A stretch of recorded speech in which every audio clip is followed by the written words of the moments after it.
Alors, on va aller à la prédication. Jésus, le bon berger.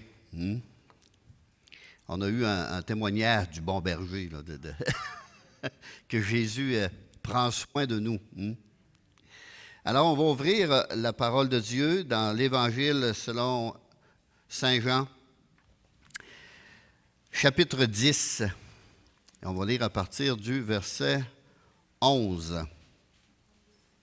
Tout le chapitre 10 parle du bon berger, mais on va lire juste quelques versets. Verset 11 au verset 18. « Je suis le bon berger. Le bon berger donne sa vie pour ses brebis.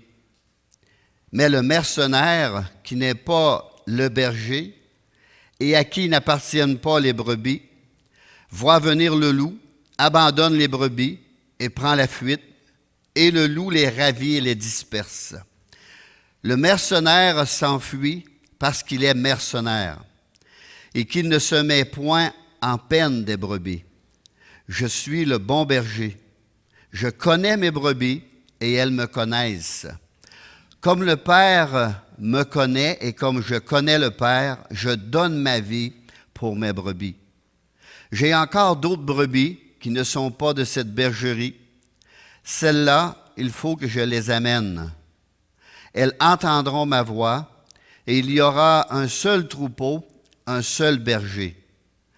Le Père m'aime parce que je donne ma vie afin de la reprendre. Personne ne me l'ôte, mais je la donne de moi-même. J'ai le pouvoir de la donner et j'ai le pouvoir de la reprendre. Tel est l'ordre que j'ai reçu de mon Père. Amen. Seigneur, puisses-tu nous éclairer au travers de cette parole, nous parler par elle, nous guider, nous diriger, nous instruire, nous enseigner à marcher dans tes voies et sur tes sentiers, ces sentiers battus, Seigneur, que tu as préparés, ô précieux Jésus. Par la puissance de ton Saint-Esprit, révèle-nous cette parole au plus profond de nous-mêmes, Seigneur, afin que la foi puisse s'enraciner encore plus dans ta parole. Dans le nom de Jésus, je prie. Amen. Le Seigneur Jésus-Christ est le bon et parfait berger. Tous ceux qui tentent de prendre sa place sont des voleurs et des brigands. Un seul a eu le pouvoir de donner sa vie et de la reprendre. Un seul. Cela veut dire que sa mort en sacrifice sur la croix n'était pas la fin. Car il y eut par la suite sa résurrection. Je donne ma vie afin de la reprendre.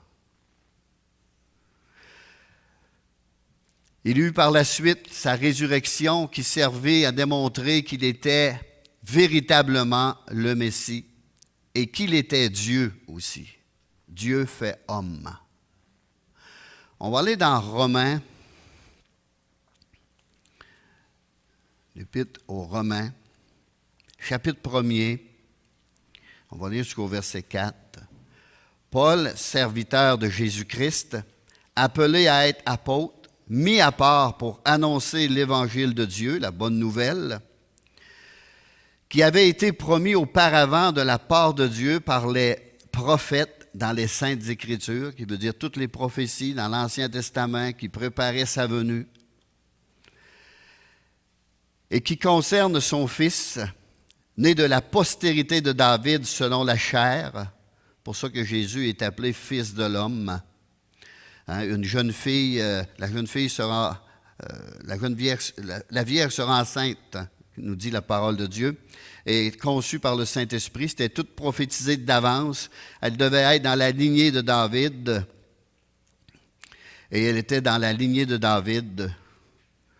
Alors, c'est toutes des choses qui se sont accomplies, et ici, l'apôtre Paul le rappelle, ces choses accomplies, afin qu'il n'ait point de doute sur Jésus-Christ. Et déclaré Fils de Dieu avec puissance selon l'Esprit de sainteté, par sa résurrection d'entre les morts, Jésus-Christ, notre Seigneur. Alors, il est vraiment ressuscité.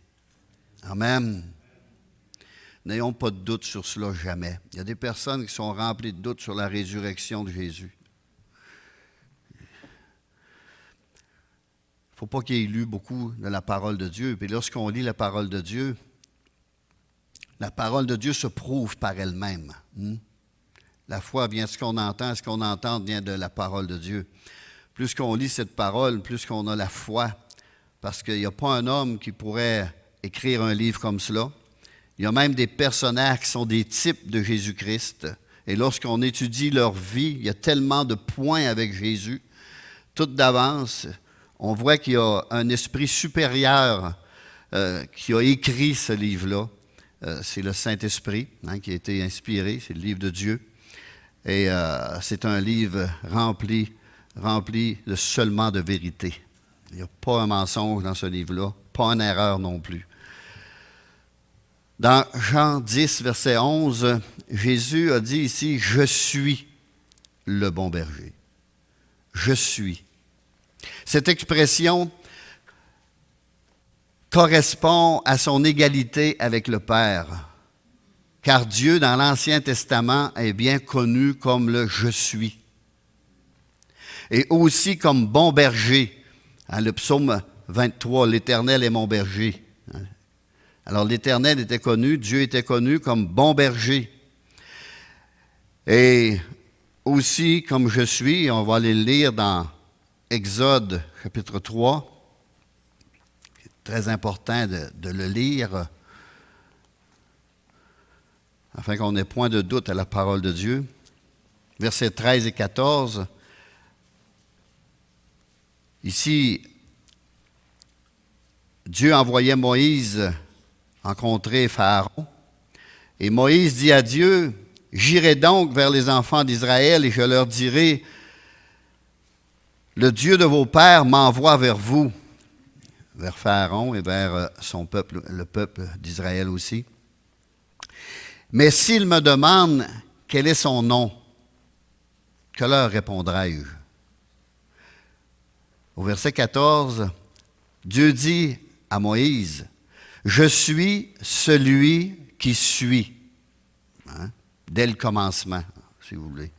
Et il ajouta, « C'est ainsi que tu répondras aux enfants d'Israël, celui qui s'appelle « Je suis » m'a envoyé vers vous. » Et Jésus reprend ce nom-là dans le Nouveau Testament.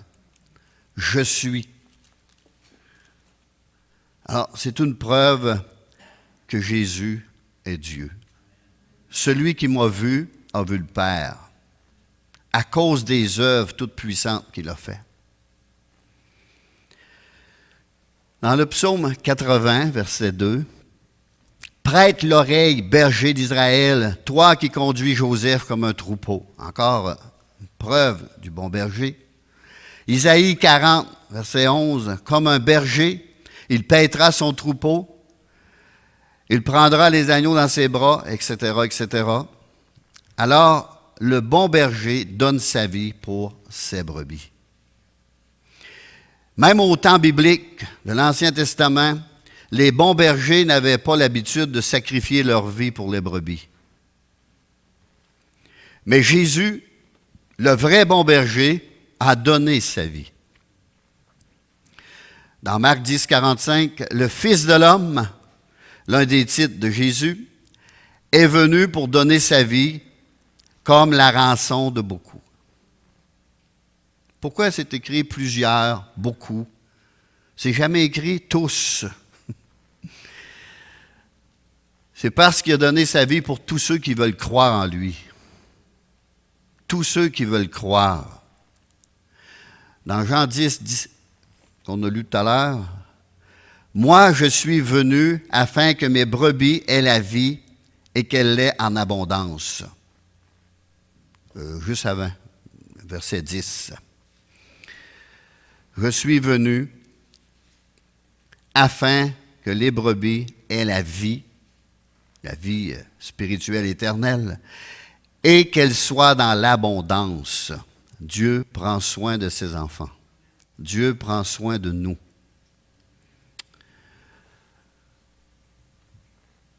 Cette vie abondante est la vie spirituelle et éternelle. C'est le salut que donne Jésus. Jésus est lui-même la vie éternelle. Il dit, je suis la vie éternelle, à plusieurs endroits dans la Bible. Alors, lorsqu'on accepte Jésus, on a la vie éternelle. Notre vie éternelle commence là, en acceptant le Seigneur. Et c'est une vie à ses côtés. La vie d'une personne qui s'en remet à lui, qui se confie à lui, qui écoute sa voix, qui écoute sa parole et marche sur le chemin qu'il lui montre, que Dieu lui montre. Il y a un chemin tout tracé d'avance dans la parole de Dieu. Et on doit marcher dans ce chemin-là. On va aller dans Hébreux 13. On va lire à partir du verset 20. Que le Dieu de paix, qui a ramené d'entre les morts le grand pasteur des brebis, le berger, par le sang d'une alliance éternelle, notre Seigneur Jésus-Christ, vous rende capable de toute bonne œuvre pour l'accomplissement de sa volonté, et fasse en vous ce qui lui est agréable, à lui et non à nous, par Jésus-Christ, auquel soit la gloire au siècle des siècles. Amen. Le grand pasteur, le berger des bergers, le pasteur des pasteurs. Ces brebis entendent sa voix. Ces brebis entendent sa voix. Tous ceux qui veulent suivre le bon berger doivent entendre personnellement sa voix. Je me souviens quand j'ai commencé à aller à l'église, les personnes disaient, le Seigneur m'a parlé, le Seigneur m'a dit, ils sont fins eux autres, ils disent, Dieu leur parle. Mais je ne comprenais pas. Je ne comprenais pas de quelle façon Dieu pouvait leur parler. Je pensais qu'il était face à face avec Dieu, puis il parlait, moi. Pas longtemps après, j'ai dit, Dieu m'a parlé, moi aussi. Parce que Dieu nous parle par sa parole. Il nous parle par son esprit. Il nous parle par des gens autour de nous aussi. Il y a différentes façons de nous parler du Seigneur. Mais à 99%, c'est sa parole. On peut entendre sa voix par la parole écrite et par la prédication de l'Évangile, comme ce matin. Je lis des versets bibliques, je prêche juste ce qu'il y a d'écrit dans la Bible, je ne rajoute rien. Mais cette voix doit être reconnue comme la sienne. C'est la parole, c'est l'autorité de la parole de Dieu. Une voix qui nous appelle à une vie nouvelle. Dans Jean 3, naître de nouveau. Il y a une naissance physique, mais il y a aussi une naissance spirituelle. Jésus est appelé le deuxième Adam, parce qu'il y a quelque chose de spirituel en lui qui vient nous apporter. Le premier message de Jésus-Christ s'adresse aux troupeaux juifs, mais le bon berger avait une multitude d'autres brebis, de toute race, de toute langue, de tout peuple, on l'a lu tout à l'heure, de toute nation. Et ceux-là aussi, il faut que je les amène. Je peux le relire. Jean 10, 16. J'ai encore d'autres brebis qui ne sont pas de cette bergerie. Celles-là, il faut que je les amène. Elles entendront ma voix et il y aura un seul troupeau, un seul berger. Et c'est nous, ça. Ce passage-là s'adresse à nous. Il y aura un seul troupeau, son Église. Il y a une seule vraie Église dans le monde.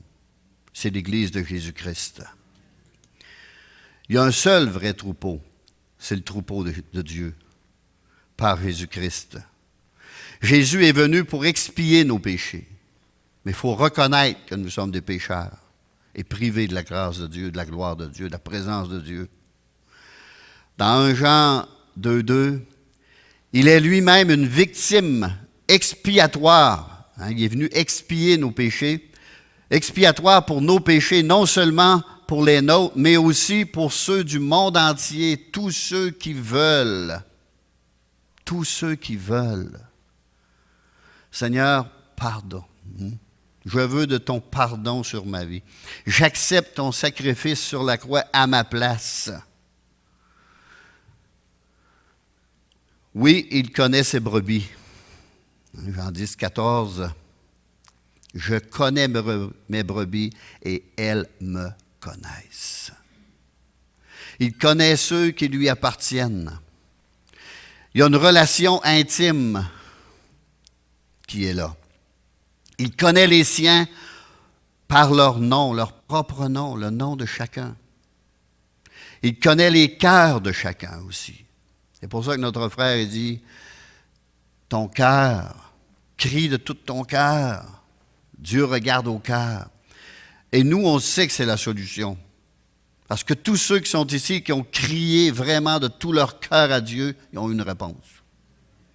Ils ont une réponse.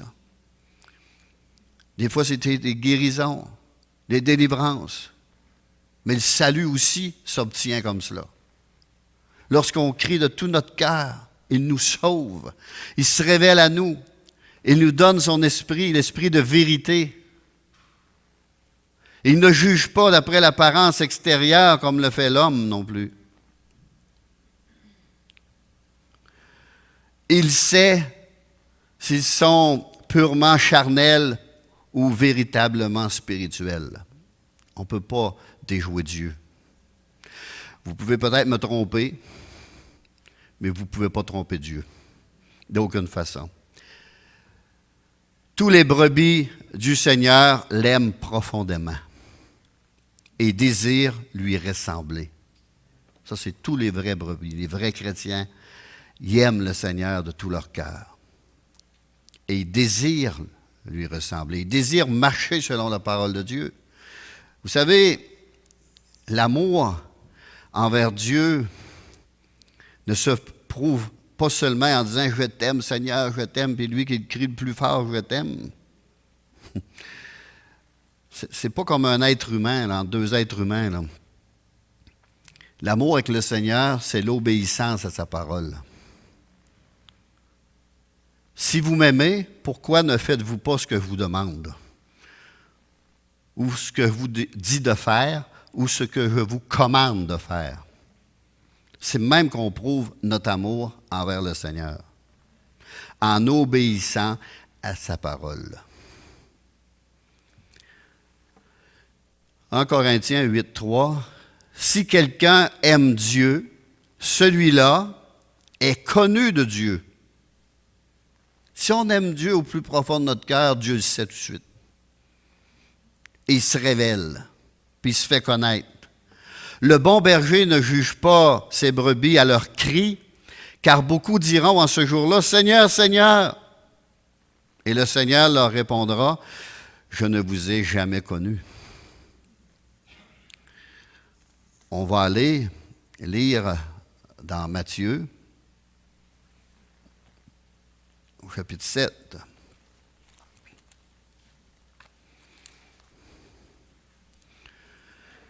Verset 21. Ceux qui me disent Seigneur, Seigneur, n'entreront pas tous dans le royaume des cieux. C'est sérieux, là. Mais celui-là seul qui fait la volonté de mon Père qui est dans les cieux. Et Jésus est venu nous révéler le Père en faisant toujours la volonté de son Père. Plusieurs me diront en ce jour-là, Seigneur, Seigneur, n'avons-nous pas prophétisé par ton nom? Prophétiser, ça, c'est dire un verset de la Bible. C'est prophétiser une pensée biblique. On peut prophétiser une pensée biblique puis vivre contraire.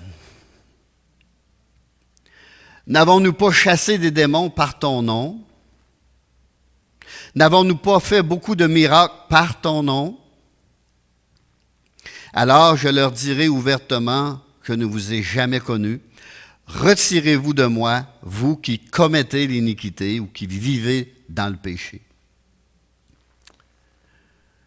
Et là, il y a une parabole que Dieu donne. C'est pourquoi quiconque entend ces paroles que je dis et les met en pratique sera semblable à un homme prudent qui a bâti sa maison sur le roc. La pluie est tombée, les torrents sont venus, les vents ont soufflé et se sont jetés contre cette maison. Elle n'est point tombée parce qu'elle était fondée sur le roc. Et Jésus est le roc. Et la parole de Dieu, c'est le roc de sa parole. Mais quiconque entend ces paroles que je dis et ne les met pas en pratique sera semblable à un homme insensé, un peu fou, qui a bâti sa maison sur le sable. La pluie est venue, les torrents sont venus, les vents ont soufflé et ont battu cette maison. Elle est tombée et sa ruine a été grande. Après que Jésus eut achevé ses discours, la foule fut frappée de sa doctrine, de son enseignement. Car il enseignait comme ayant autorité et non comme les scribes qui prêchaient avec aucune conviction. Quand tu n'es pas convaincu toi-même, c'est mieux de te taire. Il faut être convaincu pour convaincre les autres. Si on revient dans Jean 10, verset 14, « Mes brebis me connaissent. » Cette connaissance est de la même nature que celle qui existe entre le Père et le Fils.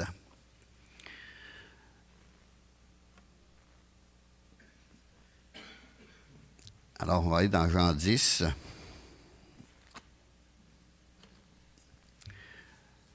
Verset 15. « Comme le Père me connaît, et comme je connais le Père, et je donne ma vie pour mes brebis. »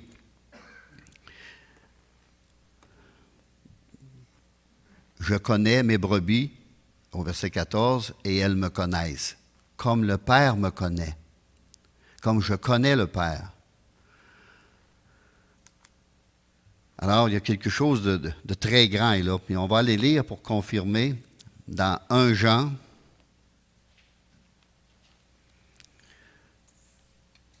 1 Jean, chapitre 5, verset 20.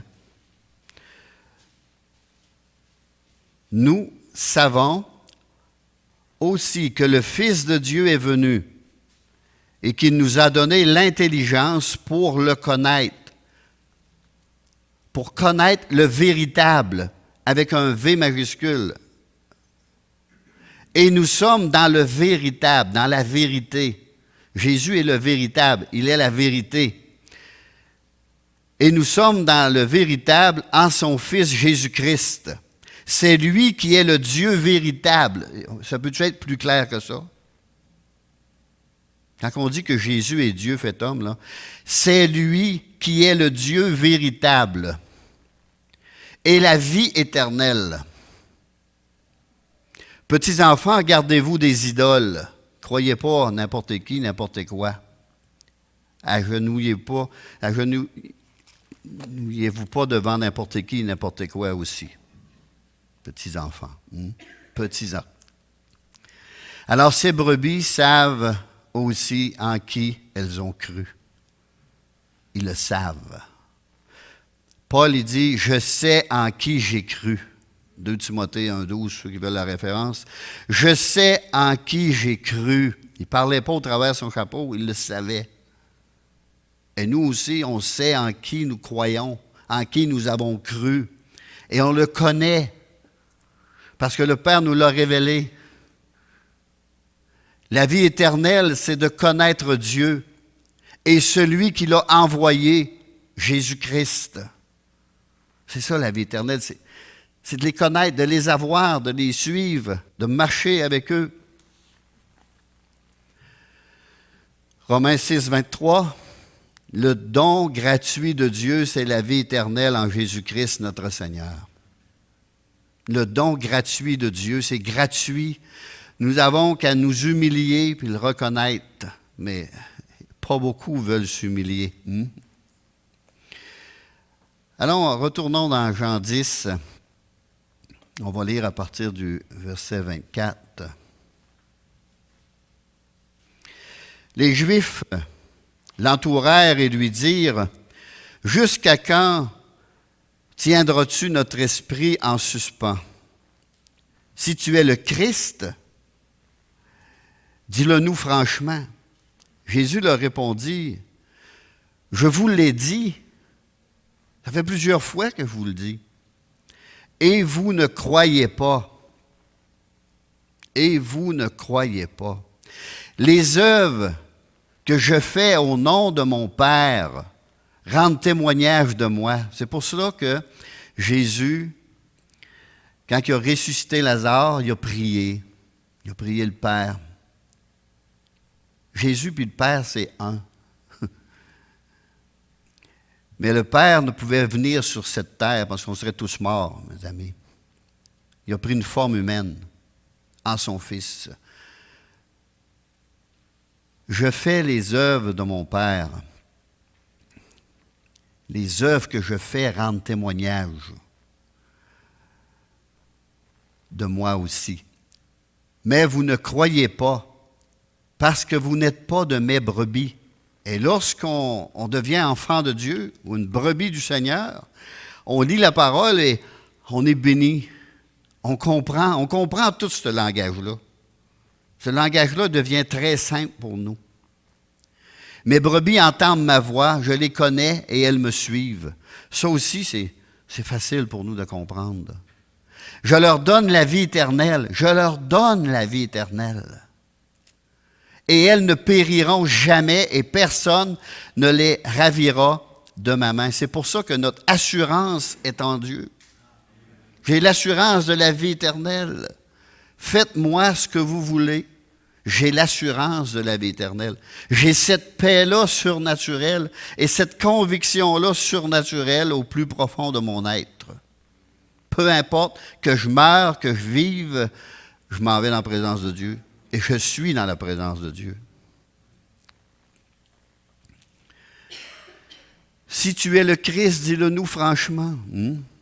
Jésus leur disait continuellement, par ses paroles, par ses actes. Écoutez, il ressuscitait des morts, là. Seul Dieu peut faire cela, là. Mais ils ne croyaient pas en lui. Ils croyaient en leur religion. Ils ne voulaient pas croire en... Non, bien mieux. Croire en ma religion, même si c'est rempli de failles. Puis je vois que c'est humain au bout, là. Je crois en ma religion. Je suis né de même et je vais mourir de même. Ben regarde où tu vas aller t'échouer aussi, là. Très important, ça. Mais pour ceux qui sont aveugles, je dirais volontairement, les paroles et les actions de Jésus n'ont peu de valeur. Jésus leur a dit ouvertement, « Vous ne croyez pas parce que vous n'êtes pas de mes brebis. » Puis Jésus dit, « Si tu crois, tu verras. Si tu crois, tu comprendras. Si tu crois, tu connaîtras. » C'est tous des versets qui sont dans la Bible. Alors, par leur incrédulité, ces gens se révélaient incapables d'entrer dans le troupeau de Dieu. L'incrédulité les empêchait. Verset 27, « Mes brebis entendent ma voix, je les connais. » Nous étions tous errants ici, comme des brebis, et chacun suivait sa propre voie, comme dans le livre des Juges. Le Seigneur aurait pu passer outre devant notre état misérable et errante. Mais dans son amour et dans sa miséricorde et sa compassion, il s'est fait connaître. Il nous a parlé par sa parole. Et nous avons entendu sa voix. Bien entendu, il faut la lire. Il faut la lire, la parole de Dieu. Il ne faut pas en mettre à la poubelle, là, ou à la porter d'un second main. J'en ai ramassé 3 flambants neufs cette semaine. Pauvres personnes qui avaient ça entre les mains. Ils avaient leur vie éternelle entre les mains, puis ils étaient portés à la poubelle. C'est triste, ça. Un jour, J'étais d'un petit village, puis la femme avait mis un Nouveau Testament là, à vendre. J'ai dit, l'avez-vous lu? Elle a dit non. Hey, mais c'est votre héritage, madame. Votre héritage spirituel. C'est la vie éternelle qui est dans ça. C'est votre éternité qui est dans ça. Ah! J'ai jamais lu ça. Moi, j'ai ouvert. J'ai lu quelques pages, des versets. Elle m'a dit, c'est vrai. Elle dit, je ne comprends pas que j'ai jamais lu ça. Elle dit, pourrais-tu venir nous enseigner à l'âge d'or? Elle dit, je suis prêt à y aller, madame. Je vais vous laisser mon numéro de téléphone, mais j'ai un peu de doute que vous m'appelez. Ils m'ont jamais appelé, finalement. Mais elle a gardé le Nouveau Testament. Gardez ça précieusement, ma chère madame. Gardez ça précieusement. C'est votre. Vous arrivez. J'avais acheté un châle qu'on se met sur les épaules, là, puis dans l'enveloppe, c'était écrit j'ai 100 ans. Ça appartenait à sa mère, puis elle était dans 80 quelques, là. J'ai été le reporter, je vous l'ai pris le second main, à un moment donné, là, parce que je n'ai pas gardé ça, moi. Mais c'était très vieux, là. Ça avait au moins 125 ans quand j'ai été le reporter. Alors, je vais relire un peu. Mais dans son amour et sa miséricorde, Dieu s'est fait connaître à nous. Il nous a parlé par sa parole et nous avons entendu sa voix et nous l'avons suivi volontairement. Dieu ne force personne. Dieu n'oblige personne. Il ne veut pas un amour forcé. Il veut un amour libre. Quand nous l'entendons, soit nous nous convertissons pour notre salut, soit nous mourrons dans nos péchés. Nous mourrons dans nos péchés. Car c'est par grâce que nous sommes sauvés par le moyen de la foi.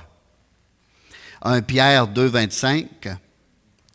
Car vous étiez comme des brebis errantes, mais maintenant, vous êtes retournés vers le pasteur et le gardien de vos âmes, Jésus-Christ, le bon berger.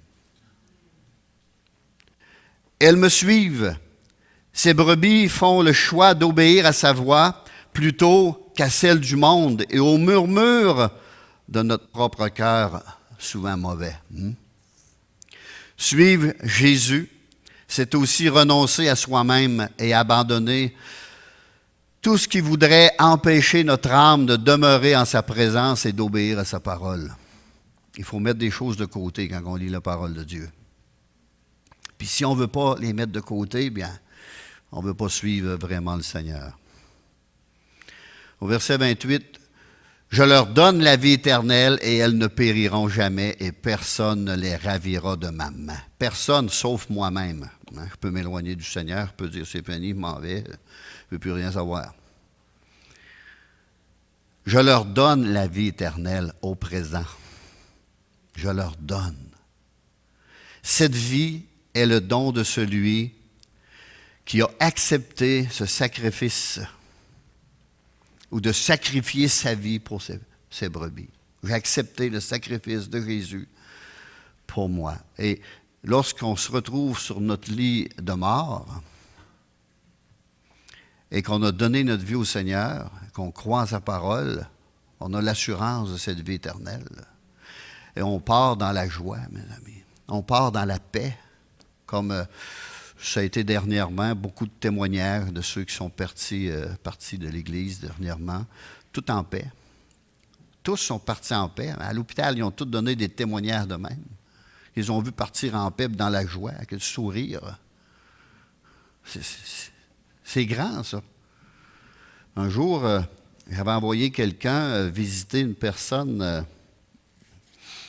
C'était un jeune homme qui venait de se convertir, il venait de venir à l'église, puis son père était sur un lit de mort. Alors il dit, il faudrait que quelqu'un aille avertir mon père, lui parler de l'éternité, lui parler de Jésus. J'avais téléphoné à un pasteur que je connaissais, puis il avait été à l'hôpital, même s'il connaissait, c'est dur là, pour un pasteur d'arriver là, il ne connaît personne, puis il ne sait pas s'il va se faire insulter, mettre à la porte. Mais il avait été, parce qu'il avait les armes à cœur. Il a été, puis il a prié, il a réussi à prier avec la personne, puis à faire accepter Jésus. Mais l'autre, la personne qui était là, qui n'avait pas encore accepté le Seigneur, là, mais qui l'a accepté, dans la nuit passée, il y a quelqu'un qui est décédé. Il était dans la même chambre avec lui. Il était sur le lit, puis il criait, puis il hurlait, puis il se lamentait. Non, non, je ne veux pas mourir, j'ai peur, non, non, non. Puis il criait, il hurlait. Ça a donné une chance à l'autre d'accepter le Seigneur, là. Mais c'est le témoignage qu'il a rendu au pasteur. Vois-tu, le Seigneur avait comme préparé le chemin. Mais pas tout le monde qui meurt en paix, là. Juste ceux qui sont dans la main de Christ. Et personne ne les ravira de ma main. Et personne ne peut les ravir de la main de mon Père. Moi et mon Père, nous sommes un. Celui qui m'a vu a vu le Père. Moi et mon Père, nous sommes un. Jésus a pu dire, « Je n'ai perdu aucun de ceux que tu m'as donnés, sauf le fils de la perdition, qui était Judas, qui faisait partie des 12, mais il a décidé de trahir le Seigneur, de s'éloigner, appelé le fils de la perdition. Il a laissé, même il y a des passages qui nous disent qu'il a laissé entrer Satan dans son cœur. Mais il suivait le Seigneur, mais il avait une double face. Il était voleur en même temps, puis un voleur est un menteur puis un tricheur. Puis il prenait ce qu'il y avait dans la bourse, puis, etc. Alors, il ne s'était pas donné vraiment au Seigneur. Mais Jésus l'a gardé, puis il a plaidé jusqu'à la dernière minute. Mais Judas n'a pas voulu. Ces brebis sont dans le cœur de Dieu et dans sa main toute puissante. Nous sommes sous la protection du Fils, et le Fils est sous la protection du Père. L'unité du Fils et du Père est comme nous une puissante garantie de sécurité. Amen. Dans Jean 17, 22, je leur ai donné la gloire que tu m'as donnée, afin qu'ils soient un, comme nous sommes un, moi et le Père, nous sommes un. On va aller lire le verset 23 et 24.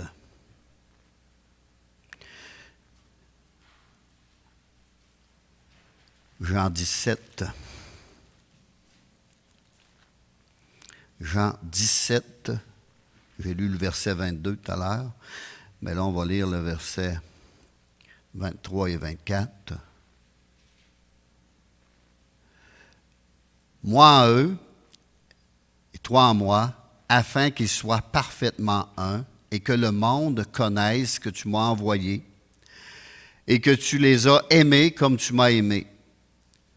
Père, je veux que là où je suis, ceux que tu m'as donnés soient aussi avec moi, afin qu'ils voient ma gloire, la gloire que tu m'as donnée, parce que tu m'as aimé avant la fondation du monde.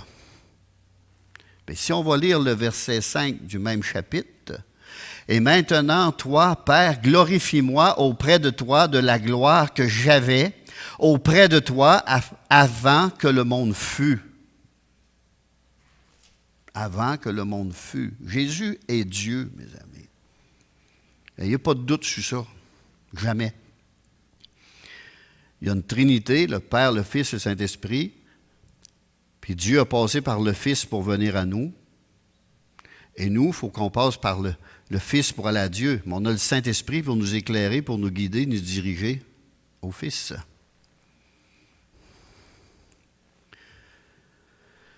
Verset 25 de Jean 17. Père juste, le monde ne t'a point connu, mais moi je t'ai connu, et ceux-ci ont connu que tu m'as envoyé. Hein, on le sait. Je leur ai fait connaître ton nom, et je leur ferai connaître, afin que l'amour dont tu m'as aimé soit en eux, et que je sois en eux. Alors Jésus vient nous habiter par son esprit. Le monde ne connaît pas Dieu. Mais Christ, oui, il le connaît. Il est venu de Dieu pour le faire connaître aux hommes, et ces brebis ont connu que tu m'as envoyé. Je leur ai fait connaître ton nom, et je le relis encore, et je leur ferai connaître. Jésus a continué de faire connaître à Dieu et à ses disciples par le Saint-Esprit. Il a continué de faire connaître Dieu à ses disciples par le Saint-Esprit. Et a fait de même aujourd'hui. Il fait de même aujourd'hui, ça continue. Jésus nous révèle Dieu par le Saint-Esprit pour que l'amour de Dieu soit en nous et que Jésus lui-même soit en nous. Ce n'est pas de notre amour, c'est à cause de l'amour de Dieu. Grâce au Saint-Esprit, nous connaissons Dieu, nous connaissons son amour et Jésus vit en nous. Que voulez-vous de plus? Le Seigneur ne nous a pas abandonnés là puis partir. Jamais. Je termine avec un verset dans Romains 5. Romains chapitre 5. Paul, qui a eu plusieurs révélations de Dieu. Au verset 5. Or, l'espérance ne trompe point, parce que l'amour de Dieu est répandu dans nos cœurs par le Saint-Esprit qui nous a été donné. Et s'il y a quelqu'un qui est bien placé pour le savoir, si l'amour de Dieu puis le Saint-Esprit est là, c'est bien la personne même. Moi, je le sais que j'ai reçu le Saint-Esprit. Je le sais que j'ai reçu cet amour-là. Ma vie a été transformée, ma vie a été changée. Je le sais. Je sais en qui j'ai cru. Je le vois avec les yeux de la foi. C'est tellement réel. Dieu ne nous a pas abandonnés même, là. Même si le monde essayait de nous le faire croire, là. Au verset 8, « Mais Dieu prouve son amour envers nous, en ce que, lorsque nous étions encore des pécheurs, Christ est mort pour nous. À plus forte raison donc, maintenant, que nous sommes justifiés par son sang, justifiés aux yeux de Dieu, rendus justes aux yeux de Dieu, par son sang, nous serons sauvés par lui de la colère à venir et du jugement à venir, de l'enfer, mes amis.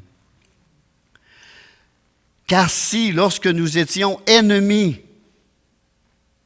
lorsque nous étions ennemis de Dieu, parce que moi j'ai blasphémé le nom de Dieu longtemps, nous avons été réconciliés avec Dieu par la mort de son Fils. À plus forte raison, étant réconciliés, serons-nous sauvés par sa vie. On n'est pas juste réconciliés, on est sauvés. On a le salut de notre âme. Et non seulement cela, mais encore, nous nous glorifions en Dieu par notre Seigneur Jésus-Christ, par qui maintenant nous avons obtenu la réconciliation avec Dieu, avec le Père. Je suis réconcilié. Merci Seigneur. Son œuvre, que ce ne soit pas une œuvre inutile pour nous, chers amis. Acceptez-les puis ça presse. Il va faire cette œuvre-là en vous. Il va vous donner cette assurance de la vie éternelle, cette conviction puissante et réelle de ce qu'il est et ce qu'il est venu faire. Dieu veut se révéler au monde. Il ne s'est pas caché. Et il est le même hier, aujourd'hui, éternellement. On va terminer par un chant.